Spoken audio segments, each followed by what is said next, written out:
Hello? Yeah, it's me. I thought I'd pop in because, well, Mike and Delaine tell me you need a bit of a pep talk. I don't think you will. You sound blooming marvellous to me. But anyway, I thought I'd give you a little quote.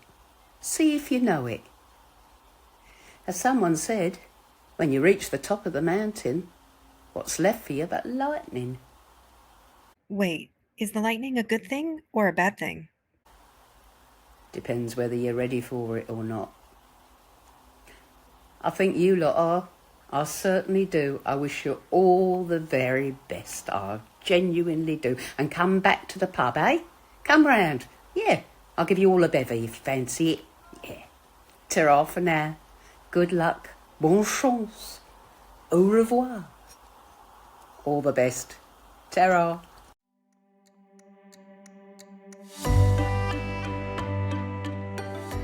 Welcome to Smells Like Potential, the rewatch podcast you didn't know you needed. Phoebe surprises Roy with a red, orange, yellow swirled tie-dye shirt that changes his perspective. Van Damme blocks a Danny shot on goal with his face. Keeley struggles with the sudden and unexpected loss of funding for KJPR, while Rebecca participates in a food fight. Food fight? I don't know. Do you think it was a food fight, or was it just another one of the Edwin Akufu temper tantrums that we've come to know? It was probably a temper tantrum. I feel like Francis shook it off because he had to shake hands. I think he might have been in the clear. Well, his clothes weren't messy, but his hands were definitely coated in food. Oh, so you're thinking he assisted? Yes. Yeah, I think you're right, because that was a lot of people and a lot of food to get on them. If it was just two people participating. So I will say, when I first watched it, like you, I thought it was a food fight, that they all got into a food fight and then he left the room. But no, I think now on rewatch that this was temper tantrum. Right, because Francis and Edwin are pretty much free and clear of food, where everyone else in that room has it in their hair. Yep. Yeah. And then they just sort of giggle and laugh. Well, this episode is the longest. It's basically a mini Ted Lasso movie. It goes over an hour and Hmm. ties up a lot of loose ends. I feel that that is the reason why it is so long. They go, oh, yeah, we got to go back to Miss Bowen. Oh, yeah, we got to close the door with Jack and KJPR. And they even brought back Edwin Akufu, as we mentioned. I think it's the reason why it's such a long episode. Well, I would bring back the actor Sam Richardson any day. Incredible actor. He won the Primetime Emmy Award for Outstanding Guest Actor in a Comedy Series for this episode, 2023. Wow. Another one of the Ted Lasso Emmys. Right. And you can see it. I mean, he does this eye thing where you know he's about to lose his mind, and then the accents. Yes. He does all those different accents that booked the reservations. It's amazing. The obsession with the Chicago style hot dogs. Do you think that's a Sam Richardson thing, or do you think that's an Akufu thing? I think it is. I think they wanted to show eccentricity somehow. And so they asked him, hey, what should he have an obsession for that's kind of quirky? And that's where the Sam part came in. Oh, well, naturally, it'd be Chicago style hot dogs. Well, I do want to say that he performed in Second City in Detroit and Chicago. Oh, So there you go. maybe Sam really, really likes Chicago style hot dogs Well, because he talks about Scottie Pippen, Obama, and Ferris Bueller. and I'm sure he didn't encounter any resistance from Jason Sudeikis or Brendan Hunt or any of the folks that also performed in Chicago. I think you're spot on with that. And I, like you, would welcome him on any TV show or movie. He's fabulous. He really gets into a character and embodies it. It's pretty powerful. Hmm. One thing I will say, as a former English teacher, is I was very excited to have a legitimate Walt Whitman quote referenced in this episode. He says, I contain multitudes. And that's a direct line from I Am Legion, I Contain Multitudes from Walt Whitman's Song of Myself. So, yay, we finally got a legitimate wit and wisdom from Ted Lasso. And I do think that they scoured the writings of Walt Whitman to figure out a way that Ted could sort of shoehorn a legitimate Walt Whitman quote in to make up for the misattribution of be curious, not judgmental, which is, again, my top quote of the whole TV show. And it's just a bummer that Whitman didn't actually say it. Something else I really enjoyed seeing was an extension of Jamie's personal growth. So all of the players found out whether or not they were chosen for their national teams.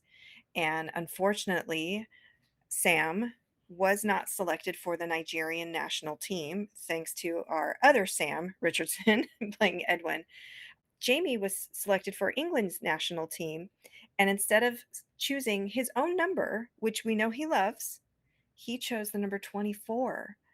I thought that was such a beautiful gift to give your teammate who couldn't represent his own country but could still be on the field with you. Yeah, because we never saw Colin play for Wales or Bumbercatch play for Switzerland. I'd like to think they also chose 24, so it was a united tribute. I say we just make it canon that both Bumbercatch and Colin wore 24. Done. There you go. I thought it was really poignant that Roy finally realized that he was stuck in his own head. He'd been told this by Rebecca, he'd been told this by others. So why doesn't he just get out of his own funk and get out of his own way? It took going and having a conversation with Miss Bowen for him to get unstuck. In that conversation, he essentially got her to admit that she was flirting, but she called him a mess. I think those two things started him thinking in that moment. We watched him come to a realization. She was horrified because something she said gave him the reason to have the face that he did. And then he said, "Nice seeing you," and walks off. So the next time we see him, he's writing a note to Keeley. And then the next time we see him, he's delivering that note and he's forced to read it. So I think it was the trigger that finally, after many episodes, got him unstuck. Another aspect of this episode shows Roy getting out of his comfort zone. Mm-hmm. Phoebe gives him a gift that he does not know what to do with, but puts it on anyway. It's very outside of his normal range. Everyone stops and looking. He even gets laughing Liam to stop laughing. So Right. that's astonishing. I do think that the way this came about was that Phoebe was learning about Roy G. Biv, the colors of the rainbow. So it hit her, oh my gosh, that's my uncle's name. So she sat down and decided to do a tie-dye activity in school and made him the red, orange, yellow shirt. Yeah.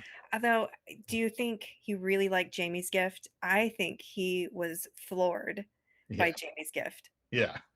I think he loved it, and it was hard for him not to say his last name that spelled that way out loud. Like he was really impressed. Because at first it sounded thoughtful, like, "Oh yeah, I got your original jersey from your World Cup appearance." He was looking at him like, "That's a legit nice gift." And then, of course, Jamie had to stick it to him with the respelling, which I think is hilarious. I think he liked it. Yeah. Wow. So more changes. Big change for Nate. Yes. And a good change, really. He Right. quit. Yeah, I think he realized that he was part of an evil empire and that Rupert was trying to control him. And he, I think, made the mental calculus because he is a genius, a super brain.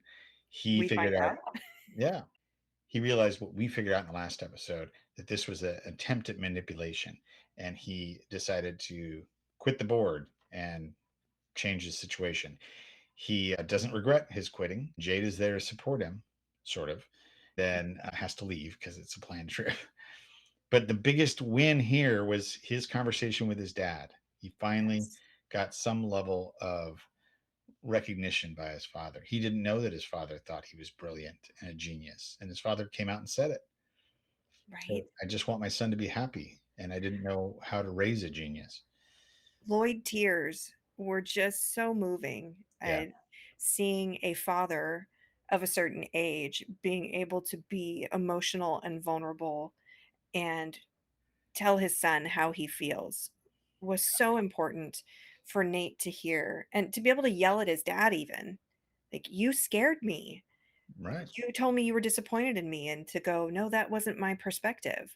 And Yeah, Nate really needed that. I thought it was interesting that Nate went home to heal as yeah. well. And I think he was waiting for alone time in the house.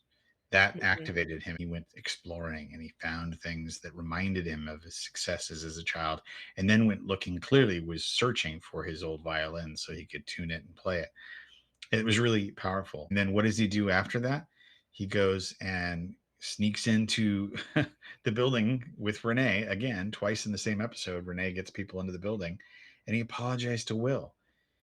Did all of the kits for that day's practice. Will was grateful and stunned. But did Renee know he was going to do something nice? This is essentially the manager of an opposing team. He has no idea of his state of mind. He could have gone in to totally vandalize the place. So I don't like Renee now. I liked Right. him in He Beard let After Rupert Hours. in, and then he let Nate in. Why are you letting all the evil people in, Renee? What's going on here? Yeah, yeah. So I think he's trying to look for a new job over at West Ham, and he thinks Nate has pull, and he thinks Rupert has pull. So he's trying to find an exit. Maybe. Nate working on his healing process was nice to see, even though on first watch we still kind of hated Nate. On my fifth rewatch or whatever number I'm at now, it's like, yeah, he really did need that healing time. Barbara quit too. What? Right. Right. I want to know, why do you think she left the VC firm? Clearly, she's been with him for years. I have a theory. It's maybe outside of the norm, but Keeley giving her the snow globe, I think, made her realize just how many times she's moved from job to job because Jack sends her places and she's forced to be the mean one, the one that says no, and she's tired of it. I think certainly Jack's treatment of Keeley played a role. And I imagine it wasn't the first time she saw that up close. That's what I was wondering, is Barbara has been in the intimate details of 15 to 20 businesses. Yeah. And I imagine that she's seen Jack's bad behavior over and over and over again. And at what point do you continue to serve bad behavior? Perhaps it was a repeated behavior about dating the CEO of whatever firm you're backing at the moment. So if Barbara's seen that over and over again, that would also, I think, be a reason to quit. Right. Okay, I got to talk about music, movies, and TV. Here we go. Willy Wonka is the first reference that we get, and it's Leslie Higgins dropping the truth that, oh, yeah, those kids were murdered. Like they are straight up dead. They didn't make it out of the chocolate factory. Rebecca is kind of shocked at first and then doesn't want to engage because she has something important to talk to him about.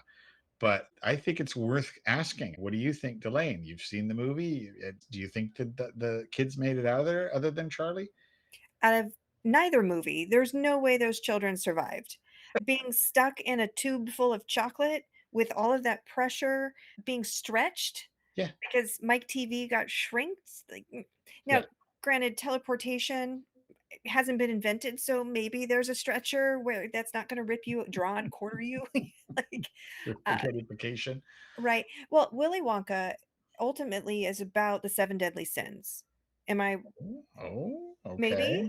Drop some cannon.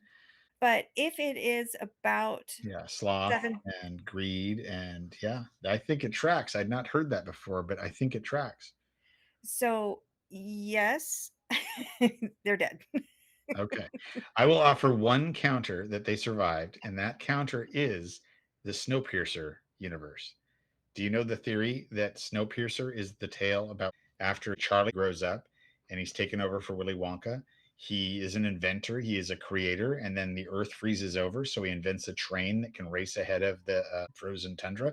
Anyway, all the characters that we meet in that movie are the grown up children as well, just Oh like wow. Charlie.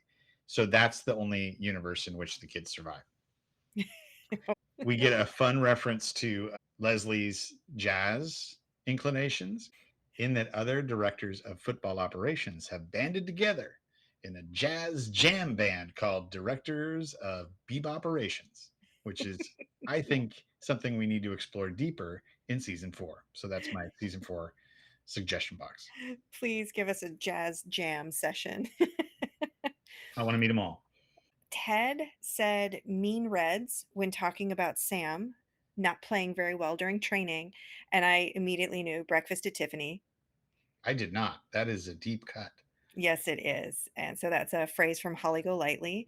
Then Ted also mentions Madeline Kahn in Clue, like an unfinished list of Madeline Kahn's greatest hits. I don't have a clue. So the flames, the flames. She's such a versatile actress and comedian, I have to say. She's amazing. Yes. I was excited to see a reference to Whose Line It Is It Anyway, the famous sketch comedy show I only got it in the credits because at the very end it says Colin Mockery and Ryan Stiles. They play the Canadian broadcasters that are covering the Canada-Mexico match. I had And not caught that. Oh my gosh. I didn't, so I had to go back and listen to it. And yep, it's them, and they're super polite, and they apologize for the fruity language, but in this case, it's something very, very tame. They're Canadian, eh? Okay. So I loved that they got included because it's another of my favorite improv families. Whose line is it anyways? Were there any books in this episode? Beard was reading two books. The first one is Finding the Mother Tree, Discovering the Wisdom of the Forest by Suzanne Simard. Beard had talked about this in season 2 when Nate was complaining about Ted taking credit. And later in the episode, he was reading The Club, How the English Premier League Became the Wildest, Richest, Most Disruptive Force in Sports by Joshua Robinson and Jonathan Clegg. Great pulls. Love it. Thanks for tuning in, and we'll catch you tomorrow for our reaction to the penultimate episode of season 3, episode 11, Mom City. And our outro quote, "Ooh, I don't like gossip, but my butt don't mind a little scuttle."